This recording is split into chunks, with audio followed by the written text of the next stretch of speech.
بسم الله الرحمن الرحيم وبه نستعين والصلاة والسلام على النبي الأمين محمد وآله وصحبه أجمعين أما بعد. قال الله تعالى في القرآن المجيد والفرقان الحميد بعد أعوذ بالله من الشيطان الرجيم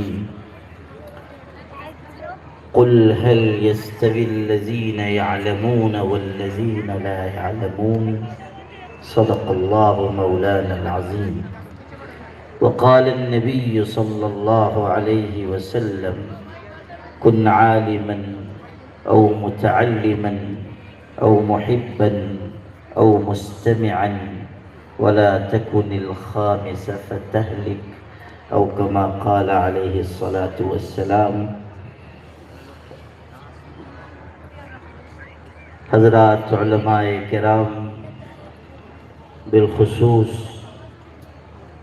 ہمارے مخلص مکرم جناب مولانا مفتی ابراہیم قاسمی صاحب، مولانا عبداللہ طیب بخاری صاحب، اس اجلاس کے داعی اور آپ کے علاقے کے نوجوان اور فعال عالم دین مفتی غوث الدین قاسمی صاحب، برلی سے تشریف لائے ہوئے حضرت مولانا تیمور ملی صاحب اور اطراف و اکناف کے سب علماء، مہمانان کرام اور ہمارے بہت ہی مخلص اور ملت کے لیے دردمند دل رکھنے والے جناب ڈاکٹر رفیق صاحب اور دیگر حضرات مشاہیر اور اہل علم اور آپ تمام بھائیوں، بزرگوں، پردہ نشین ماں اور بہنوں،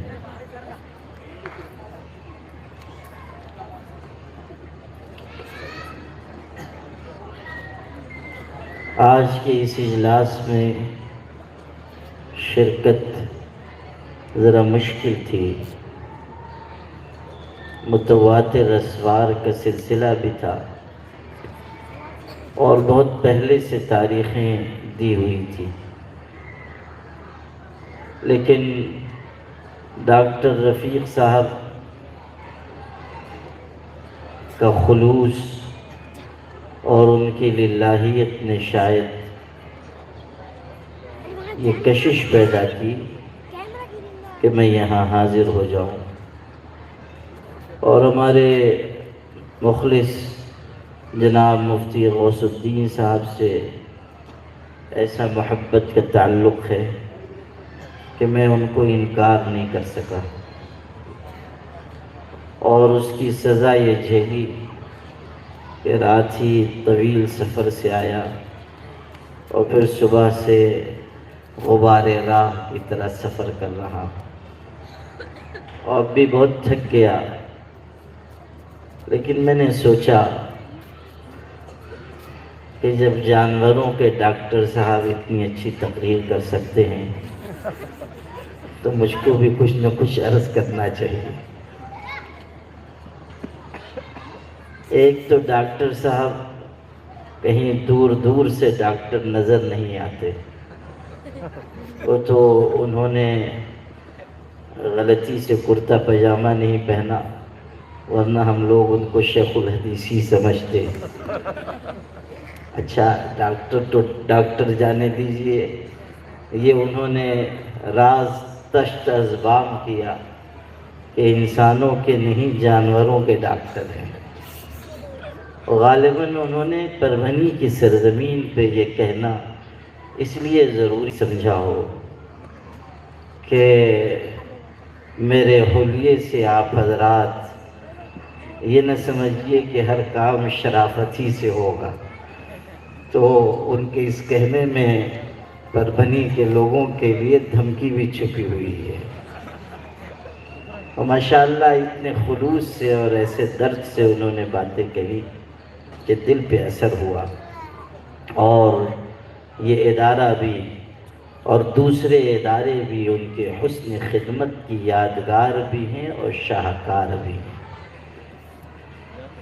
شاعر نے کہا تھا، بار دنیا میں رہو، غم زدہ رہو یا شاد رہو، کچھ ایسا کام کر چلو یہاں کے بہت یاد رہو۔ شیخ سعدی نے بھی یہ کہا ہے، ان کے تو فارسی کے شعر ہیں، اس لیے سنانا ٹھیک نہیں ہے، اس لیے کہ اب فارسی عام لوگ کیا جانیں۔ ہمارے حضرات علماء بھی ذرا فارسی سے نئے جو علماء ہیں ان کی شناسائی بہت کم ہو گئی ہے۔ فضائل اعمال میں یا منتخب حدیث میں اگر کہیں شعر آ جائے فارسی والا تو ہم لوگ بھی بجائے شعر پڑھنے کے اس کا مفہوم یہ ہے، ترجمہ یہ ہے، اسی پہ قناعت کرتے ہیں۔ تو فارسی کا ذوق تو کمزور ہو گیا، لیکن شعر ان کا بہت خوبصورت ہے اور اس کا مفہوم بڑا دل نشیں ہے۔ وہ آپ سے عرض کرتا ہوں، کہتے ہیں کہ جب انسان دنیا میں آتا ہے، جب بچہ پیدا ہوتا ہے تو بچہ رو رہا ہوتا ہے۔ اگر پیدا ہونے والا بچہ روئے نہیں تو اس کو مار کر رلاتے ہیں، اس لیے کہ یہی اس کی زندگی کی علامت ہے۔ اگر روئے نہیں بیماری پیدا ہو جائے گی۔ تو جب بچہ دنیا میں آتا ہے تو وہ رو رہا ہوتا ہے، لیکن اس کے گھر کے لوگ، ماں باپ، خاندان کے سب افراد ہنس رہے ہوتے ہیں۔ بچہ تو رو رہا ہے لیکن یہ خوشی میں ہنس رہے ہیں، مسکرا رہے ہیں۔ شیخ سعدی نے نصیحت کی کہ زندگی ایسی گزارو کہ جب تم دنیا سے رخصت ہو تو سارا جہان رو رہا ہو اور تم ہنس رہے ہو، تم خوش ہو رہے ہو۔ جب آئے تھے دنیا میں تم رو رہے تھے اور تمہارے خاندان کے لوگ ہنس رہے تھے۔ زندگی ایسی گزارو کہ جب رخصت ہو کر جاؤ تو اور لوگ تو رو رہے ہوں اور تم خوش ہو رہے ہو، اللہ کی ملاقات سے خوش ہو رہے ہو، خدا کی بارگاہ میں اچھے عمل کا توشہ لے کر جانے کی خوشی تم کو نصیب ہو رہی ہو۔ اقبال نے شعر کہا تھا، نشان مرد مومن بات گویم، چون مرگ آیت تبسم بر لب اوست۔ اقبال کہتے ہیں کہ میں مرد مومن کی نشانی تم کو بتاتا ہوں کہ جب مومن کی موت آتی ہے تو اس کے ہونٹوں پہ مسکراہٹ آ جاتی ہے۔ اقبال کے ایک دوست تھے، جب اقبال کی وفات ہوئی تو ان کے ذہن میں یہ بات آئی کہ اقبال نے شعر تو یہ کہا تھا کہ مومن کی موت آتی ہے اس کے لبوں پہ مسکراہٹ آ جاتی ہے، میں بھی چل کے دیکھوں کہ اقبال دنیا سے گئے ہیں ان کا کیا حال ہوا۔ چنانچہ گئے اور کفن الٹ کے جو دیکھا تو واقعی اقبال کے ہونٹوں پہ تبسم تھا، مسکراہٹ تھی۔ وہ تو صاحب ایمان آدمی تھے، بانی تبلیغی جماعت حضرت مولانا محمد الیاس صاحب رحمۃ اللہ علیہ، جو صرف ایک تحریک کے، ایک جماعت کے بانی نہیں تھے، بڑے صاحب دل، صاحب معرفت، صاحب نسبت بزرگ تھے۔ اللہ نے انہیں اونچے روحانی مدارس سے نوازا تھا۔ حضرت شیخ الحدیث مولانا زکریا صاحب جو خود روحانیت میں بہت بلند پایا ہوئے، انہوں نے اپنے چچا کے بارے میں لکھا ہے کہ چچا بیمار تھے، میں تیمارداری کے لیے حاضر تھا، اور یہ آخر زمانے کی بات نہیں ہے، حضرت مولانا الیاس صاحب رحمۃ اللہ علیہ کی اخیر عمر کی بات نہیں ہے، ابھی وفات ہونے میں کافی عرصہ تھا، اس وقت کی بات کہ بیمار ہوئے اور زیادہ بیمار ہو گئے تھے۔ وہ کہتے تھے کہ چچا کی تیمارداری کے لیے میں حاضر تھا اور بہت دن چچا بیمار رہے۔ اس بیماری میں میں نے چچا کے اونچے روحانی مقامات کو دیکھا اور یہ بھی کہا کہ میں نے جنوں کو بھی حضرت سے بیعت ہوتا ہوا دیکھا۔ یہ حضرت مولانا الیاس صاحب رحمۃ اللہ علیہ کی معرفت اور ان کے اونچے مقام کی بات تھی۔ بات ہے یہی میرے بھائی، چاہے کچھ کہہ لیجئے، لیکن بات یہی ہے کہ دل کے بنے بغیر بات بنتی نہیں ہے۔ کوئی تحریک ہو، کوئی انجمن ہو، کوئی ادارہ ہو، کوئی سے بڑی تنظیم ہو، خون جگر سے سینچے بغیر اور دل میں سوز و گداز کے بغیر اس میں حرارت نہیں آتی۔ دل جب بنتا ہے تب ادارے بنتے ہیں، تب تحریکیں چلتی ہیں، تب جماعتیں قائم ہوتی ہیں، تب دلوں کا جوڑ ہوتا ہے۔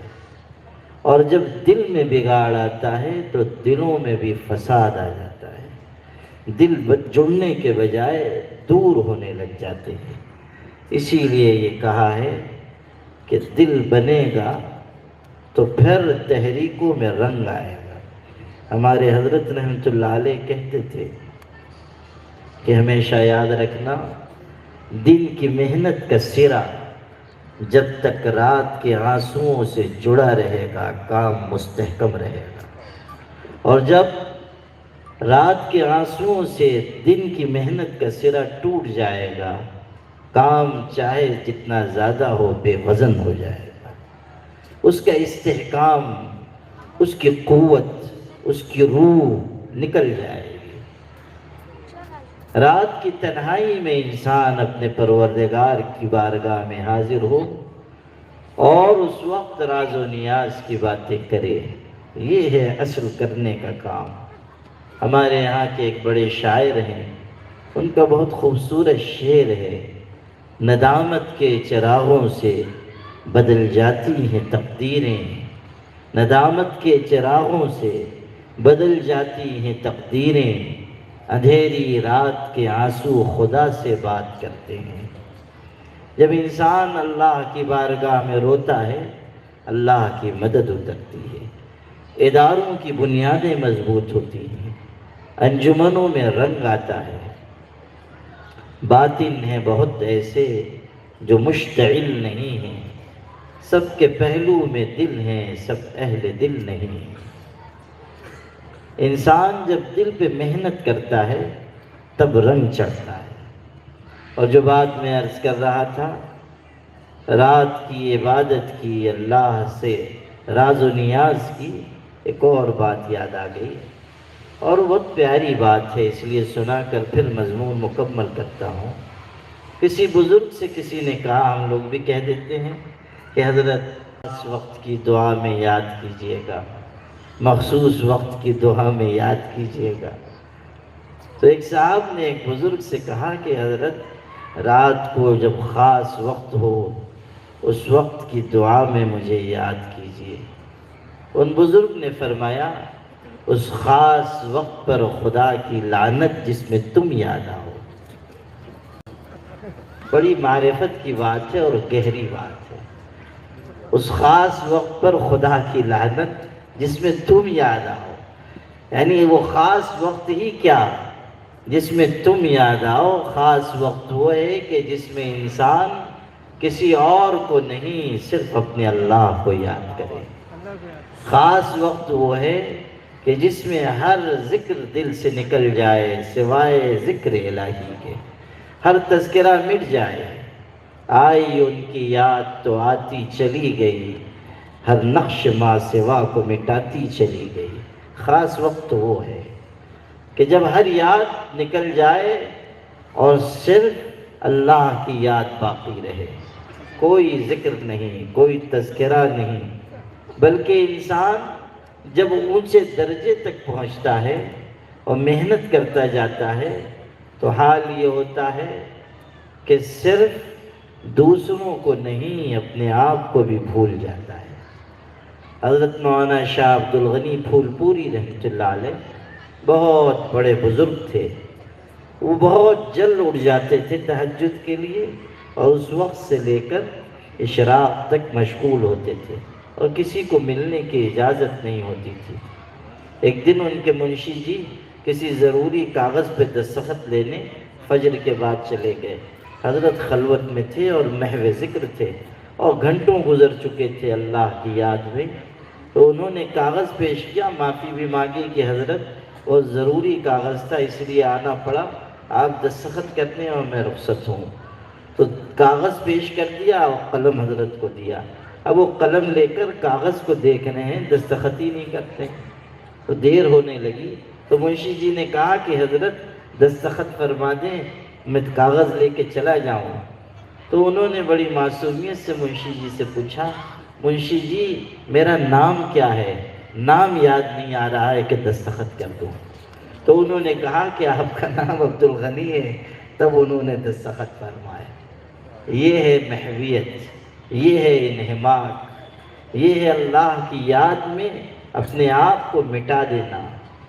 یہ چیز ہے کہ اللہ کرے بس تیری یاد رہے، بس یہ کہ اللہ کی یاد باقی ہو اور ساری یاد مٹ جائے۔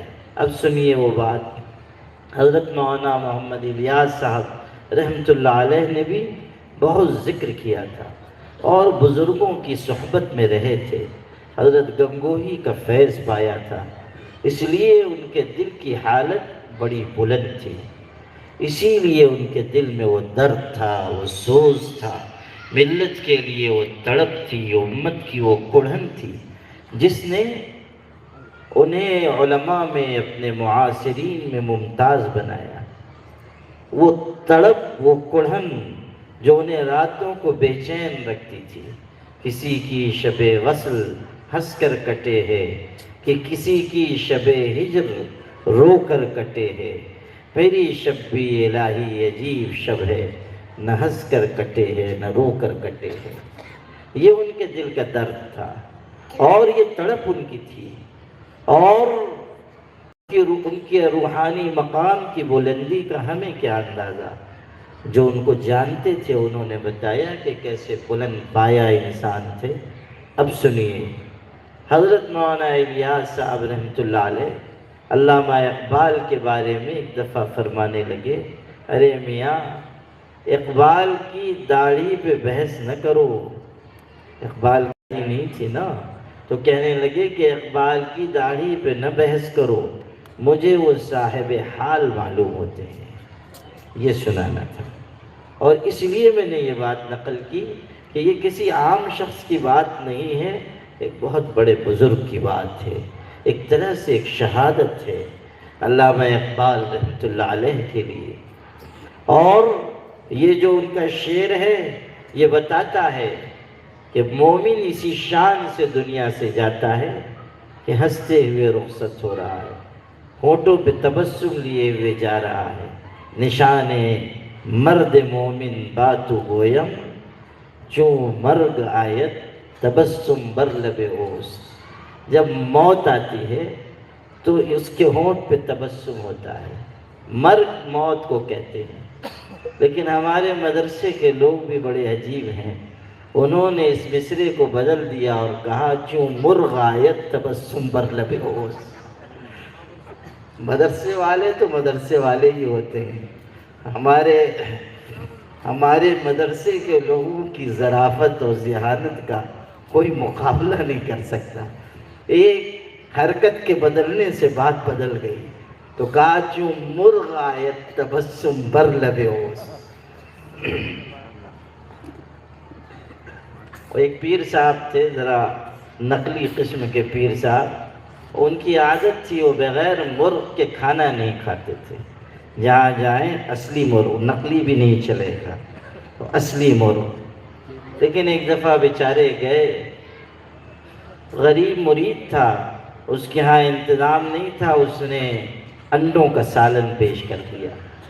اب پیر صاحب کچھ دیر تو استخارہ فرماتے رہے، انتظار بھی کرتے رہے کہ مرغ آئے گا، مرغی آئے گی، لیکن دیر ہو گئی تو پیر صاحب نے بڑے حسن طلب کے ساتھ فرمایا اپنے مرید سے، ارے میاں ان انڈوں کے اماں جان کو بھی تو لاؤ، جو انڈوں کا سالن تھا، تو کہا کہ ان کی اماں جان کو بھی تو لاؤ۔ مرید بھی انہی کا مرید تھا، بڑی معصومیت سے اس نے کہا کہ حضور یہ انڈے یتیم ہیں۔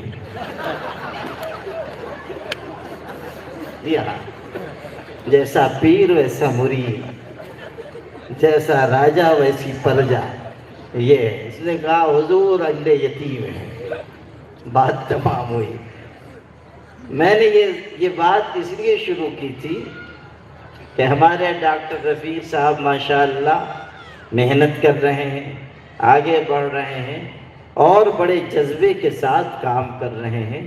ہم سب کی دعا ان کے ساتھ ہونی چاہیے، ہم سب کا تعاون ان کے ساتھ رہنا چاہیے۔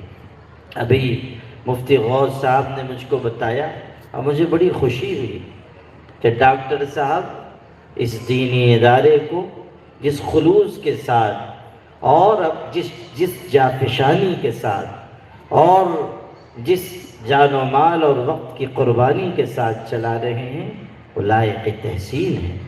اور یہ بھی کہ یہ معاملہ نہیں ہے کہ چونکہ ہم ادارہ چلا رہے ہیں تو ہر بات میں ہم دخیل بنیں گے، ہر جگہ ہماری رائے چلے گی۔ بہت سے لوگ ہیں جو ادارے چلاتے ہیں لیکن ان کا وجود اداروں کی ترقی میں رکاوٹ بن جاتا ہے۔ جو چیز ان کی سمجھ کی نہیں ہے وہاں بھی وہ مشورہ دیتے ہیں، جو چیز ان کی ذہانت سے باہر کی ہے، ان کے شعبے سے باہر کی ہے، وہاں بھی وہ مشورہ دیتے ہیں۔ ایسے لوگ ہر جگہ ہوتے ہیں۔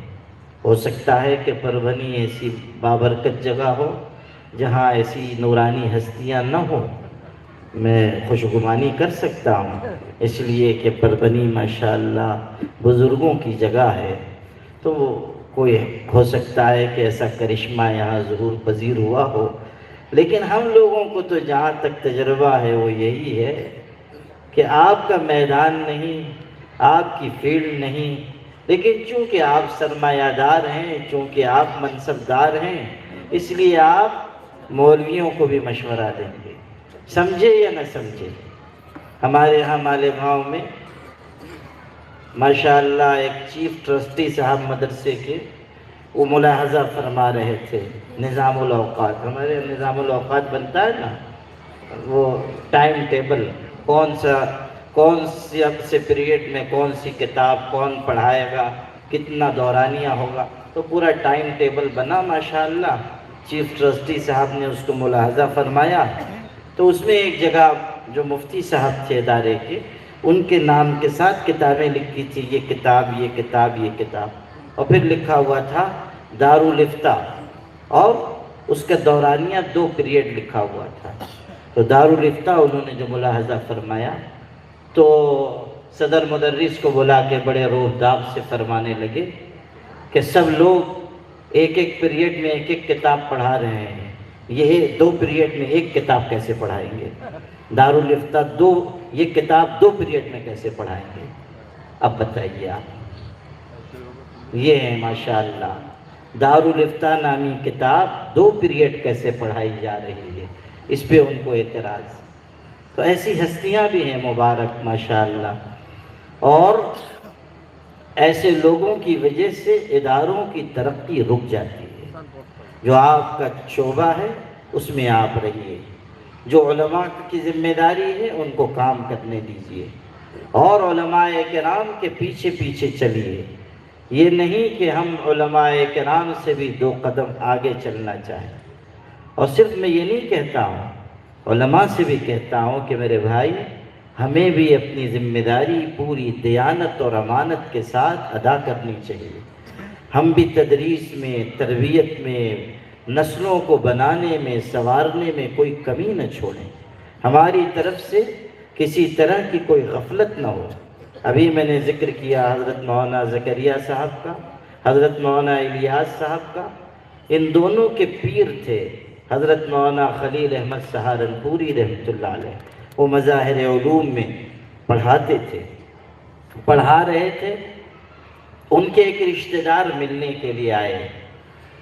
حضرت نے جب درس مکمل کیا تو ان سے وہ ملاقات کے لیے آگے بڑھے، تو حضرت جس دری پہ بیٹھ کے پڑھا رہے تھے وہ دری انہوں نے پلٹ دی، اور اپنے رشتہ دار کو نیچے بٹھایا، تو انہوں نے خود بھی اٹھ گئے، دری کو لپیٹ کے رکھ دیا، تو ان کو ذرا ناراضگی ہوئی، کہنے لگے کہ عجیب بات ہے، کوئی آدمی آتا ہے تو لوگ چٹائی بچھاتے ہیں، دری بچھاتے ہیں، جو بچھی ہوئی تھی وہ آپ نے اٹھا دی، یہ کیا بات ہے؟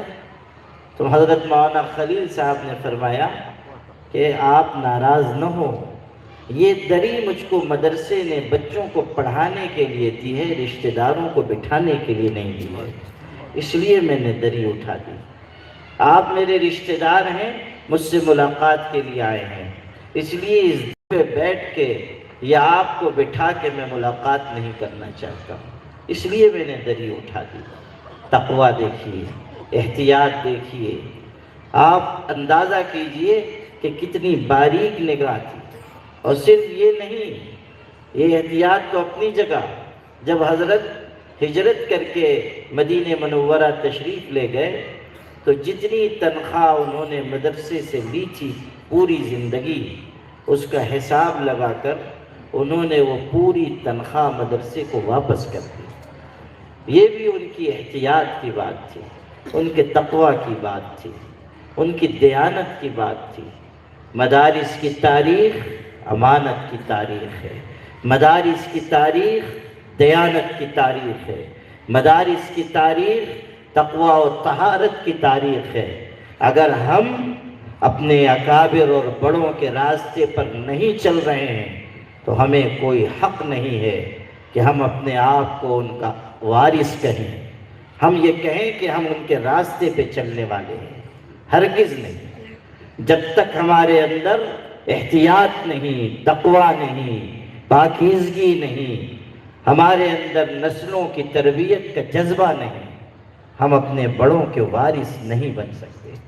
ہر عالم دین میں ایک فکر پیدا ہو، ایک تڑپ پیدا ہو، ایک جذبہ پیدا ہو، یہ احساس رہے کہ کوئی دیکھے یا نہ دیکھے، محتمم ناظم دیکھے یا نہ دیکھے، نگراں دیکھے یا نہ دیکھے، میرا اللہ مجھ کو دیکھ رہا ہے۔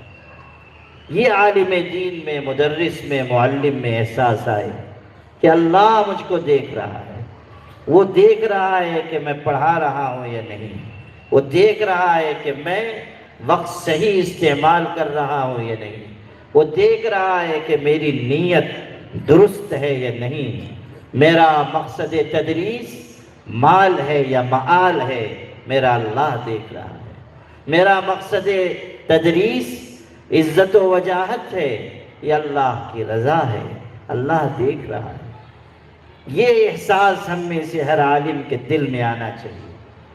میں بہت درد سے کہتا ہوں، کسی کی تحقیر کی نیت سے نہیں، میں تو خود اللہ کا بہت گنہگار بندہ ہوں، کسی کی تنقیص واللہ العظیم اس سے مقصود نہیں ہے، لیکن میں بہت درد سے اپنے بھائیوں سے، اپنے علماء ساتھیوں سے کہتا ہوں کہ ہماری بے وزنی کا ایک بڑا سبب یہ ہے کہ ہم لوگوں کے دل سے خوف خدا نکل رہا ہے، ہمارے اندر وہ جذبہ نہیں نظر آ رہا ہے جو نظر آنا چاہیے، وہ تڑپ نہیں نظر آ رہی ہے جو آنی چاہیے، وہ خشیت نہیں نظر آ رہی ہے جو نظر آنی چاہیے، جو ہر صاحب علم کا تر امتیاز تھا۔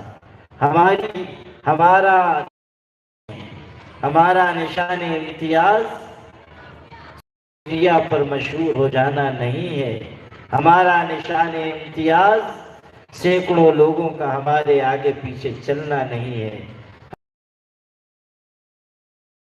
تنہائیوں میں گرنے والے وہ کی نگاہ میں معتبر بناتے ہیں۔ ہمارا نشان امتیاز خلوت و جلوت میں خدا کا خوف رکھنا ہے، ہمارا نشان امتیاز ہر مرحلے میں پھونک پھونک کر قدم اٹھانا ہے۔ میاں جی نور محمد رحمۃ اللہ علیہ جو حاجی امداد اللہ مہاجر مکی کے مرشد تھے. ہمارے بھائیوں کو یہ معلوم ہونا چاہیے کہ پوری زندگی انہوں نے مکتب پڑھایا ہے. چھوٹے چھوٹے بچوں کو پڑھاتے تھے، مسجد میں امامت کرتے تھے. ان کے بارے میں یہ بات مشہور ہے کہ 30 سال تک ان کی تکبیر اولیٰ بھی نہیں فوت ہوئی. میاں جی نور محمد رحمۃ اللہ علیہ. اور حالت یہ ہے کہ اتنے بڑے شیخ ہیں لیکن مکتب پڑھا رہے ہیں. اخیر عمر تک وہی مشغلہ تھا، مکتب ہی پڑھاتے رہے. کوئی تصور نہیں کر سکتا تھا کہ اس انسان کا فیض سارے عالم میں عام ہوگا. کوئی سوچ نہیں سکتا تھا کہ مکتب کا یہ مدرس، اس کا نام دنیا جہان کے کونے کونے میں پہنچے گا. لیکن ان کا خلوص، ان کی للہیت، ان کا تعلق مع اللہ اس درجے کا تھا کہ ان کی خدمت میں حاجی امداد اللہ مہاجر مکی گئے، بیعت ہوئے، تربیت پائی، خلیفہ ہوئے، اور پھر حاجی امداد اللہ مہاجر مکی مرجع خلائق ہوئے. ایک زمانے نے ان سے فیض پایا اور بڑے بڑے علماء ان کے حلقے میں. اور پھر آپ غور کیجیے کہ وہی حاجی امداد اللہ مہاجر مکی ہیں کہ حضرت انبوہی ان کے خلیفہ، حضرت نانوتوی ان کے خلیفہ، حضرت مولانا خلیل احمد سہارنپوری ان کے خلیفہ، حضرت مولانا محمد علی منگیری ان کے خلیفہ.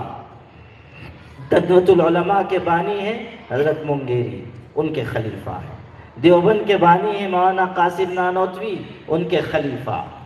مولانا مظہر نانوتوی بانی ہیں مظاہر کے، وہ بیک واسطہ حضرت حاجی امداد اللہ کے خلیفہ. تینوں بڑے مراکز علم کے بانیان ان کے فیض یافتہ. پھر شیخ الہند انہی کے سلسلے میں، شیخ الاسلام مولانا مدنی انہی کے سلسلے میں، علامہ انور شاہ کشمیری انہی کے سلسلے میں، مولانا اشرف علی تھانوی جن کا فیض سارے جہان میں عام ہوا، 1000 کتابوں سے زیادہ کے مصنف، اور جن کے خلفاء اور خلفاء کے خلفاء ساری دنیا میں پھیلے. اور انہی کے بیک واسطہ خلیفہ حضرت مولانا مفتی تقی عثمانی جو شیخ الاسلام ہیں.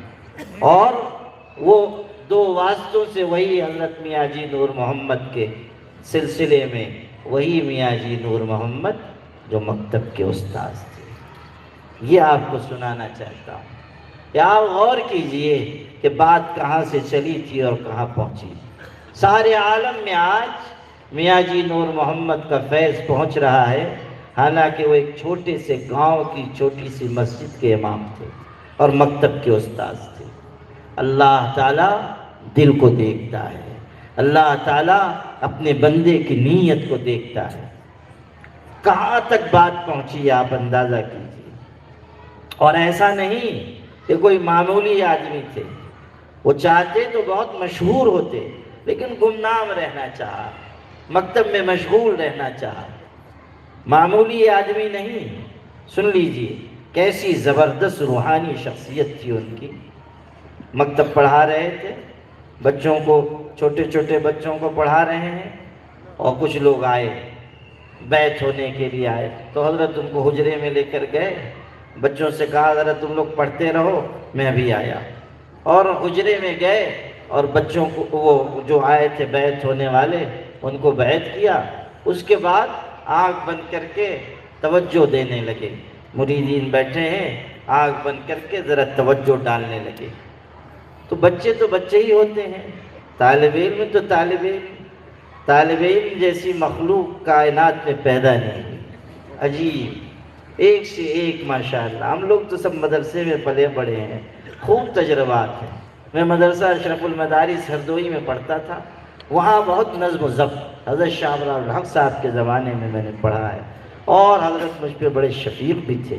میں چھوٹا سا تھا، حفظ کر رہا تھا. ہمارے خاندانی تعلقات تھے ان سے. حضرت شاہ ابرار الحق صاحب رحمۃ اللہ علیہ کے یہاں بڑے ضابطے، نماز کی بڑی پابندی، سنتوں کا بڑا اہتمام.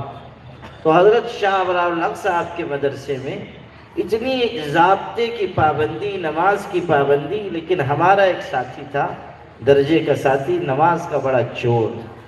اور راستے نت نئے نکالتا تھا، کوئی پکڑ نہیں پاتا تھا۔ ہمارے ایک استاذ نے ایک دفعہ بڑی اچھی طرح اس کے پیچھے نگراں لگائے، عام زبان میں کہہ لیجئے بہت اچھی فیلڈنگ کی انہوں نے، اور اس کے بعد نماز میں غائب ہوا، بلایا انہوں نے، بہت باروب استاذ تھے، حاضر کیا اور کہا کمبخت آج تو نے نماز نہیں پڑھی ہے، سب ثبوت و شواہد سب اکٹھا۔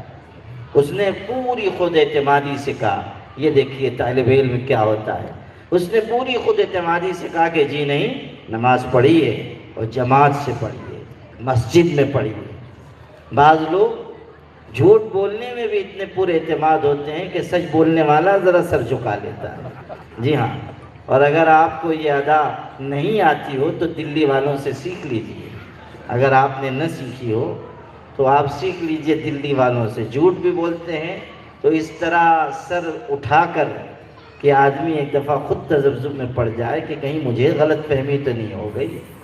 یہ صورتحال ہمارے ملک میں، یہ تو اللہ کی طرف کی بات، جس کو خدا نوازنا چاہے۔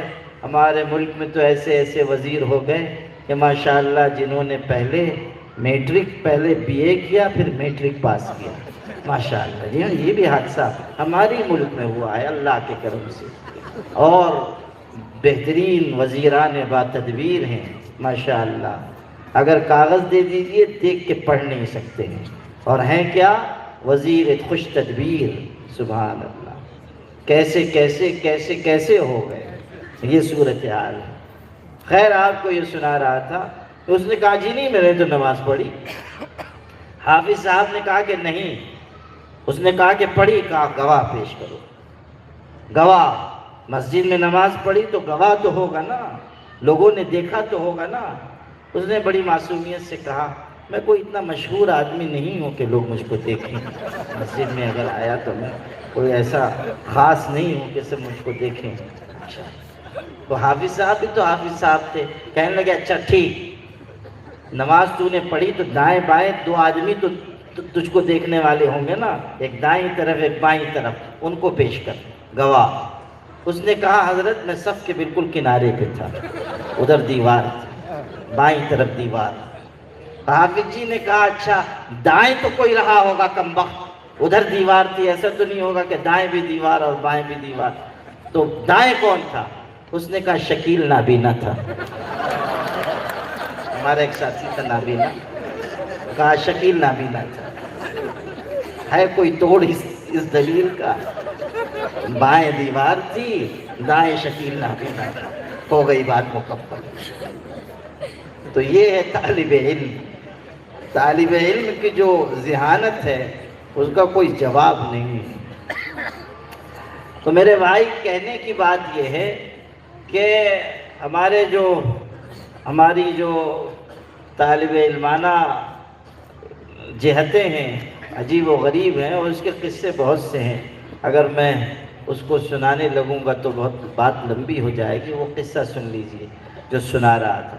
حضرت میاں جی نور محمد صاحب حجرے میں گئے ہیں اور لوگوں کو بیعت کر رہے ہیں، تو جو طلبہ تھے ان میں سے ایک دو ذرا تھے جرأت مند، انہوں نے کہا ارے حافظ صاحب دروازہ بند کر کے اندر کیا کر رہے ہیں، ذرا چل کے دیکھیں۔ تو گئے اور دروازے میں چیر تھی، اس میں سے جھانک کے دیکھا تو دیکھا کہ حضرت بیٹھے ہوئے ہیں آنکھ بند کر کے، اور سامنے بھی سب آنکھ بند کر کے بیٹھے ہوئے ہیں، اور حضرت پیر بنے ہوئے ہیں، یہ سب مرید ہیں۔ تو وہاں سے آئے تو ایک جو ذرا تھوڑا بڑا تھا طالب علم، اس نے کہا کہ ارے جیسے حافظ جی کر رہے تھے میں بھی کروں گا، تم لوگ بیٹھو سامنے، تم لوگ مرید بنو، میں پیر بنتا ہوں۔ تو بیٹھ گیا پیر بن کے، کہا آنکھ بند کرو میں بھی ذرا تم پہ توجہ ڈالتا ہوں۔ تو اس نے بھی کھیلی کھیل میں۔ اب جب حضرت آئے تو دوسرے طالب علموں نے چغلی کھائی، مدرسے میں چغلی کھانے والے بھی تو ماشاءاللہ ایک سے ایک ہوتے ہیں۔ تو جو آئے حافظ صاحب تو انہوں نے چغلی کھائی کہ یہ آپ کی نقل کر رہے تھے۔ پتہ نہیں حضرت پہ کیا بات تھی۔ حضرت نے کہا پیر کون بنا تھا؟ وہ کہا یہ بنا تھا۔ کہا بولا اس کو۔ کہا تم توجہ ڈال رہے تھے؟ کہا ہاں۔ کہا آنکھ بند کرو۔ اس نے آنکھ بند کی اور حضرت نے آنکھ بند کر کے اس پہ توجہ ڈالی۔ اب جو توجہ ڈالی تو 1 منٹ میں وہ تڑپ کر گر گیا اور غشی سے طاری ہونے لگی۔ دیر کے بعد ذرا سنبھلا۔ اب سنیے، وہ شخص جس پر بچپن میں ایک مرتبہ حضرت نے توجہ ڈالی تھی، وہ شخص اپنے بڑھاپے میں کہتا تھا کہ حضرت نے مجھ پر توجہ ڈالی تھی، میرا بچپن تھا، لیکن اس ایک توجہ کا اثر آج تک یہ ہے کہ میں اپنے گھر میں ہوتا ہوں، گھر کے اندر کے کمرے میں، اور میرے گھر کے صحن میں نیم کا درخت ہے، میں گھر کے اندر سے اس کے پتوں کو ہلتا ہوا دیکھ لیتا ہوں۔ یہ اس ایک توجہ کا اثر ہے۔ اندازہ کیجیے کہ جس شخص کی ایک توجہ میں یہ تاثیر ہو، وہ کیسا بلند پایا شخص ہوگا۔ اور سنانا یہ تھا کہ یہ بلند پایا انسان مکتب میں خدمت کر رہا ہے۔ اور احتیاط کی بات سنیے، ایک دفعہ کسی نے کہا کہ ان سے ذرا اشعار سن لیجئے، بڑی اچھی آواز میں شعر سناتے ہیں۔ حضرت نے فرمایا کہ نہیں، میں شعر ان سے نہیں سن سکتا۔ لوگوں نے کہا کیوں؟ تو حضرت نے فرمایا لوگ میری امامت میں نماز پڑھتے ہیں، اور غنا بلا مزامیر میں بھی بعض علماء کا اختلاف ہے، اس لیے میں احتیاط کرتا ہوں۔ اندازہ کیجیے، خوش آوازی کے ساتھ اشعار سننا بھی گوارا نہیں کیا، موسیقی نہیں، ڈھول طبلہ نہیں، کوئی باجا نہیں، کوئی دف نہیں۔ فرمایا غنا بلا مزامیر میں بھی بعض علماء کا اختلاف ہے، اس لیے نہیں سننا چاہتا۔ لوگ مجھ کو امام بنا دیتے ہیں، میری امامت میں نماز پڑھتے ہیں، یہ احتیاط تھی۔ تو ہمارے علماء بھی احتیاط کے راستے پر چلیں، یہ نہ ہو کہ ہم اپنے فرائض منصبی میں کوتاہی برتیں، یا دوسروں سے حسد کرنے لگیں، دوسروں کی راہ کاٹنے لگیں۔ ہرگز نہیں۔ اپنے دل کو خوب بڑا رکھیے، اپنے دل کو وسیع کیجیے، سب کے لیے گنجائش پیدا کیجیے۔ اگر کوئی آگے جا رہا ہے، میرے اللہ کا فیصلہ ہے، میں کون ہوتا ہوں اعتراض کرنے والا۔ کسی کو عزت مل رہی ہے، اللہ اس کو اور عزت دے۔ ہمارے ابا حضور بڑے درد سے کہتے تھے، وہ درد میں نہیں بھولتا، حالانکہ میں بہت چھوٹا تھا، یہ جیسا ہمارا نورین ہے جس عمر کا، بلکہ میں اس سے بھی چھوٹا تھا جب میرے والد فوت ہوئے۔ تو نورین میاں سے بھی میں چھوٹا تھا، 10 سال کا تھا جب میرے والد کا انتقال ہوا، لیکن ان کی باتیں میرے لوح حافظہ پر نقش ہیں۔ وہ فرماتے تھے کہ عالم کو عامی سے نقصان عام طور پر نہیں ہوتا، عالم کو عالم نقصان پہنچاتا ہے۔ اور یہ شعر پڑھتے تھے، کلہاڑی میں جو لکڑی کا دستہ نہ ہوتا تو لکڑی کے کٹنے کا رستہ نہ ہوتا۔ یعنی اگر ہماری راہ رکے گی تو علماء کی وجہ سے رکے گی۔ آپس میں ہم اختلاف نہ کریں، حسد نہ کریں، کسی سے بغض نہ رکھیں، دل کو گشادہ رکھیں، خدا کا خوف دل میں رکھ کر جئیں۔ حضرت امام ابو حنیفہ رحمۃ اللہ علیہ کہیں تشریف لے جا رہے تھے، امام اعظم ہیں، امام اعظم، ایسا بڑا انسان کہ امام شافعی جیسے ذہین و فتین نے کہا الناس کلہم عیال علی ابی حنیفہ فی الفقہ، ساری دنیا کے انسان فقہ میں ابو حنیفہ کے محتاج ہیں۔ جب انتقال ہوا اور سیدنا عبداللہ ابن مبارک رئیس المحدثین وہ ان کی قبر پر حاضر ہوئے، آنسوؤں سے رو پڑے۔ عبداللہ ابن مبارک رو رہے ہیں، قبر پہ کھڑے ہوئے ہیں، اور پھر کھینچ کر ایک جملہ کہا اللہ ابو حنیفہ اللہ آپ پہ رحم کرے، ساری دنیا میں آپ نے اپنا کوئی جانشین نہیں چھوڑا، ساری دنیا میں آپ نے اپنا کوئی جانشین نہیں چھوڑا۔ انتقال ہوا، شعبہ ابن الحجاج نے فرمایا آج کوفہ کا نور بجھ گیا، کوفہ کا نور بجھ گیا۔ حضرت امام ابو حنیفہ مدون فقہ، اور ان کے فضائل و مناقب کا کیا کہنا، لیکن سنیے، صرف عالم نہیں، صرف مدون فقہ نہیں، صرف امام فقہ نہیں، اصل جو جوہر تھا وہ سنیے۔ جا رہے ہیں، راستے سے گزر رہے تھے، اور ان کے ساتھ اس زمانے کے ایک بڑے عالم بھی تھے۔ راستے میں کیچڑ تھا، غلطی سے ذرا زور سے پیر حضرت کا پڑ گیا اور کیچڑ کچھ اڑ کر ایک بچے کے رخسار پر چلا گیا۔ گال پر چلا گیا۔ وہ بچہ نہ کیا جانے کون ہے، کتنے بڑے امام ہیں۔ پلٹ کر اس نے ان کو دیکھا اور ناراضگی سے کہہ دیا، بڑے میاں آپ کو نظر نہیں آتا، آپ کو خدا کا خوف نہیں ہے کہ اس طرح چلتے ہیں؟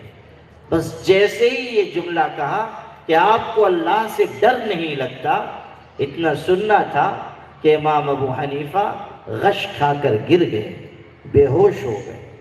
حضرت امام ابو حنیفہ بے ہوش ہو گئے۔ اندازہ کیجئے وہ جو بڑے عالم ساتھ میں تھے انہوں نے چھینٹے دیے۔ جب ہوش میں آئے تو انہوں نے کہا کہ حضرت ایک کمسن بچے کی بات سن کر آپ نے اتنا اثر لے لیا، بے ہوش ہو گئے۔ حضرت نے فرمایا اصل بات یہ ہے کہ مجھ کو یہ خیال ہوا کہ یہ جملہ اس نے کہا نہیں، اس کی زبان سے کہلوایا گیا ہے، کہلوایا گیا ہے۔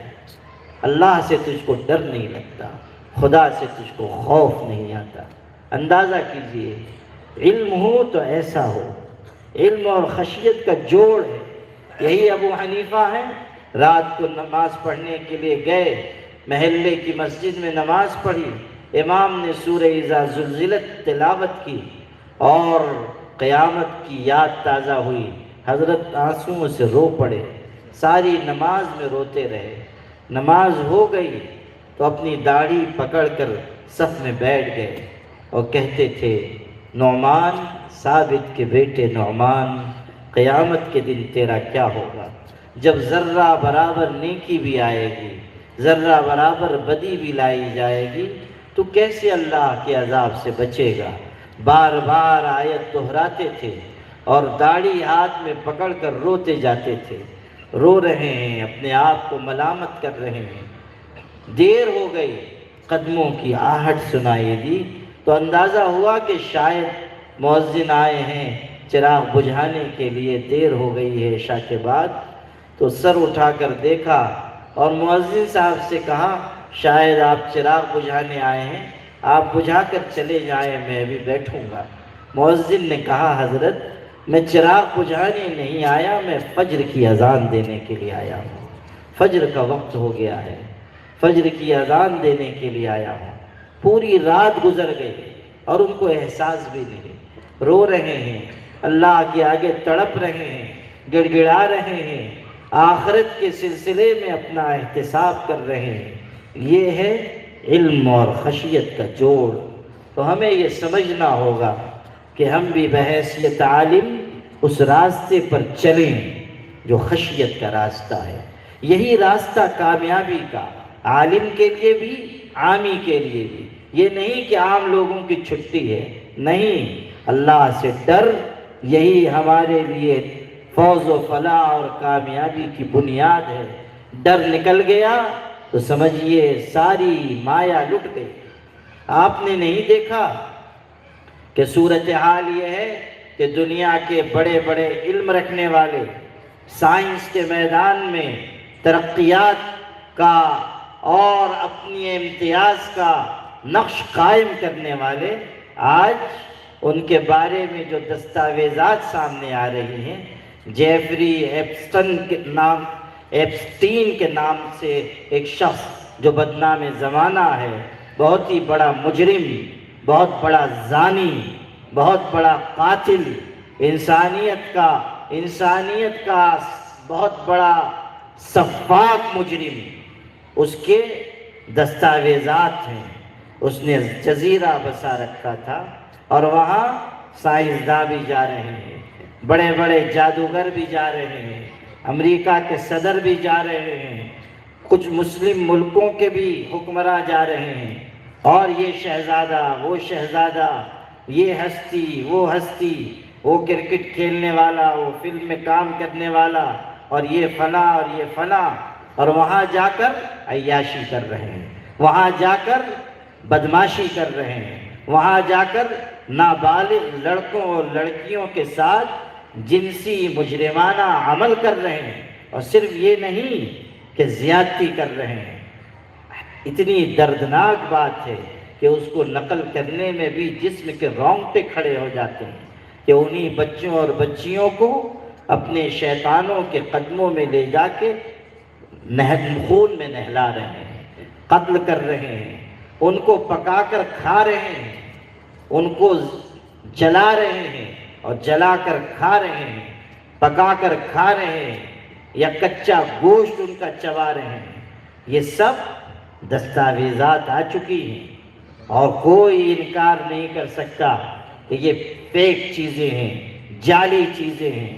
ساری دستاویزات امریکہ کے ایسے اداروں سے جاری ہو رہی ہیں جو ادارے دنیا بھر میں معتبر سمجھے جاتے ہیں، اور وہ بتا رہے ہیں کہ فلاں سائنسداں کے یہ کرتوت اور فلاں بڑی شخصیت کے یہ کرتوت اور امریکہ کے صدر کے یہ کرتوت۔ اندازہ کیجئے یہی وہ مجرم لوگ ہیں، زیادتی کا مذہب، وحشیت اور درندگی کا مذہب، یہی لوگ ہیں جو کل تک کہتے تھے کہ اسلام سکھاتا ہے کہ عورتوں کو پردے میں رکھو، اسلام سکھاتا ہے کہ عورتوں پہ زیادتی کرو، اسلام سکھاتا ہے کہ عورتوں کو مجبور رکھو۔ یہی وہ درندے ہیں جو کل تک کہتے تھے کہ اسلام کم عمری کی شادی کی اجازت دیتا ہے اور اس طرح وہ لڑکیوں کو پر زیادتی کرتا ہے۔ آج ان سے پوچھنے کے لیے ہمارے پاس ایک ٹھوس بنیاد ہے کہ تمہیں کم عمری کی شادی پہ اعتراض، اور تمہارے کرتوت یہ کہ تم نابالغ لڑکیوں کو مار رہے ہو، قتل کر رہے ہو، ان کا گوشت پکا کر کھا رہے ہو اور اپنے آپ کو دنیا میں مسیحائے انسانیت بتاتے ہو۔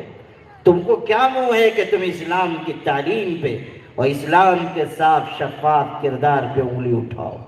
آج ساری دنیا یہ جان لے کہ جو اسلام کا نظام ہے وہی دنیا کے لیے قابل عمل ہے، جو اسلام کا نظام ہے وہی سب سے مستحکم ہے، سب سے مضبوط ہے، سب سے مؤثر ہے۔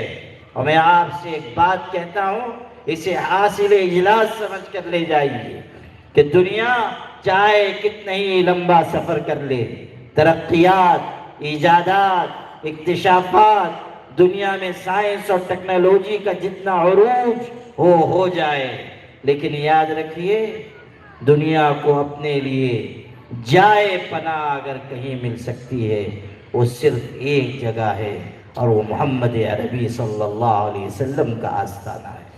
دنیا چاہے کتنا لمبا سفر کر لے، اسے بالآخر آستانِ محمدی پہ سجدہ ریز ہونا ہے۔ ساری انسانیت کی فلاح اگر ہے تو حضور کے قدموں میں ہے۔ تیری معراج کہ تو لوح و قلم تک پہنچا، میری معراج کہ میں تیرے قدم تک پہنچا۔ یہی اصل حقیقت ہے۔ دنیا کے لیے کامیابی اسی میں ہے کہ وہ لوٹ آئے پاک پیغمبر کی طرف، اسلام کے نظام کی طرف۔ اسلام کا نظام ہی ساری انسانیت کے غموں کا مرہم اور اس کے زخموں کا مداوا ہے۔ یہی اصل حل ہے، اس کے علاوہ کوئی حل نہیں۔ اس لیے ہمیں آج پوری خود اعتمادی سے دنیا میں کہنا چاہیے کہ جن چیزوں پہ تم اعتراض کرتے ہو نہ وہ تمہارے اعتراض معتبر نہ تم معتبر، یہ نتیجہ ہے۔ یہ جو کالے کرتوت انجام دیے گئے یہ نتیجہ ہے اللہ کے خوف کے دل سے نکل جانے کا۔ یہ جو کالے کرتوت دنیا انجام دے چکی اور دے رہی ہے نتیجہ ہے خشیت سے محرومی کا۔ جب ایمان ہوگا، خوف ہوگا، حیا ہوگی، شرم ہوگی، تب انسان برائی سے بچے گا۔ اور اگر انسان کے دل سے حیا نکل گئی پھر کوئی اسے گناہ سے نہیں بچا سکتا۔ اسی کو ہمارے آقا نے کہا تھا کہ جب تمہارے اندر سے حیا نکل جائے، اذا فاتک الحیاء فافعل ما شئت، جب حیا نکل گئی جو چاہو سو کرو، کوئی رکاوٹ باقی نہیں رہے گی۔ اس لیے آپ اسلام کے صاف شفاف کردار پر لازوال یقین کے ساتھ آگے بڑھیے اور سمجھ لیجئے کہ جہاں اسلام کی تعلیم دی جا رہی ہے، جہاں پر قرآن کی تعلیم دی جا رہی ہے، جہاں یہ مکاتب ہیں، جہاں یہ مدارس ہیں، وہاں اللہ کی رحمت اتر رہی ہے۔ اس لیے مدرسوں کی قدر کیجیے، مدرسوں سے محبت رکھیے۔ یہی مدارس ہیں جو حیا کو پروان چڑھا رہے ہیں، یہی مدارس ہیں جو دیانت اور امانت کو پروان چڑھا رہے ہیں، یہی مدارس ہیں جو ملت اسلامیہ کو سہارا دیے ہوئے ہیں، یہی مدارس ہیں جو آج اس ملت کی پہچان بنے ہوئے ہیں۔ اور یہ بات یاد رکھیے گا کہ ہم مدارس کی عظمت پہچانیں یا نہ پہچانیں، جو لوگ مدرسوں کو اپنا حریف سمجھتے ہیں وہ اچھی طرح جانتے ہیں کہ مدرسے کی قیمت کیا ہے۔ ہم نہیں جان رہے ہیں لیکن دوسرے پہچان رہے ہیں کہ مدرسے کی قدر و قیمت کیا ہے۔ اس لیے میرے بھائی، آپ اس مدرسہ خیر العلوم کے اجلاس میں آئے ہیں، اس مدرسے کی بھی اہمیت کو پہچانیے۔ پربنی میں بہت مدارس ہیں اور ماشاءاللہ ہر مدرسہ علم دین کا چراغ روشن کیے ہوئے ہے۔ ہر مدرسے کو اپنے لیے ایک قیمتی سرمایہ سمجھیے۔ دینی تعلیم بھی ہو، عصری تعلیم بھی ہو، ہمارے نوجوان معاش میں بھی آگے بڑھیں، ملت کے اندر ہمت بھی آئے، خوف کا جو ماحول قائم ہو رہا ہے اس کے بیچ ہمارے اندر ایک خود اعتمادی پیدا ہو، ایک لازوال یقین پیدا ہو، ہم سمجھیں کہ کرنے والی ذات تنہا اللہ کی ہے۔ اقتدار کے موسم بدلتے رہتے ہیں، حالات آتے ہیں اور چلے جاتے ہیں، اور خزاں کا موسم بھی آتا ہے، رہنے کے لیے نہیں آتا ہے، جانے کے لیے آتا ہے۔ یہ خزاں کا موسم دیکھتی آنکھوں گزر جائے گا۔ اللہ تعالیٰ کا دین اور مسلمان کل جہاں تھے وہیں آئندہ کل بھی باقی رہیں گے۔ کوئی نہیں ہے جو اللہ کے نور ایمانی کو بجھا سکے، کوئی نہیں ہے جو دین کو مٹا سکے۔ اور آخری بات عرض کر کے بات مکمل کرتا ہوں، کبھی کبھی لوگوں کو یہ خیال ہونے لگ جاتا ہے کہ جس کو دیکھو وہ اسلام کے پیچھے، یہودی بھی اسلام کے مخالف، عیسائی بھی اسلام کے مخالف، فرقہ پرست بھی مسلمانوں کے اور اسلام کے مخالف، اور فلاں قوم بھی اور فلاں قوم بھی، جس کو دیکھیے وہ اسلام اور مسلمانوں کے خلاف کھڑا ہوا ہے، مسلمانوں کے اور اسلام کے پیچھے لگا ہوا ہے۔ کچھ لوگوں کو شکایت بھی ہوتی ہے، کچھ لوگوں کو خوف بھی ہوتا ہے کہ ہم ہی وہ قوم ہیں کہ جس کو دیکھو ہمارے پیچھے لگا ہے، یہودی کہو، عیسائی کہو، مجوسی کہو، اور فلاں قوم اور فلاں قوم، اور اس ملک کے فرقہ پرست سب اسلام اور مسلمانوں کے پیچھے لگے ہیں۔ کبھی کبھی ہمارے اندر شکایت پیدا ہونے لگ جاتی ہے۔ میرے بھائی، شکایت پیدا ہونے کی کوئی گنجائش نہیں۔ اس کو اس طرح سمجھیے کہ اگر یہودی، عیسائی، فرقہ پرست اور فلاں اسلام اور مسلمانوں کے پیچھے لگے ہیں تو اس کا واضح مطلب یہ ہے کہ یہ سب پیچھے ہیں اور اسلام آگے ہے، یہ سب پیچھے ہیں اور مسلمان آگے ہیں۔ یہ ہے واضح مطلب اس کا، یہ سب پیچھے ہیں اور اسلام اور مسلمان آگے ہیں۔ کل بھی ہم آگے تھے اور آج بھی ہم آگے ہیں۔ دنیا میں 8 ارب کی آبادی ہے، 2 ارب اس میں سے مسلمان ہیں۔ ساری دنیا کے انسانوں کو اگر ایک قطار میں کھڑا کیجئے، ہر چوتھا آدمی مسلمان ہے۔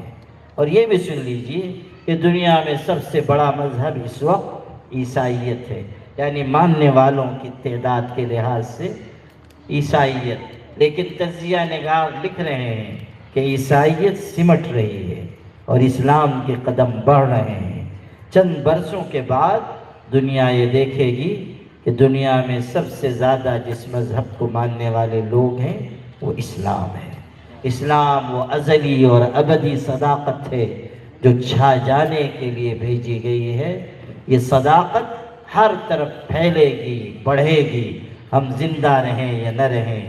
اللہ کا دین مکمل طریقے پر دنیا میں غالب آئے گا، کوئی نہیں جو اس کے بڑھتے ہوئے قدموں کو روک سکے۔ اللہ تعالی ہم سب کو اسلام پر زندہ رکھے اور اسلام پر موت عطا فرمائے۔ وآخر دعوانا ان الحمد للہ رب العالمین.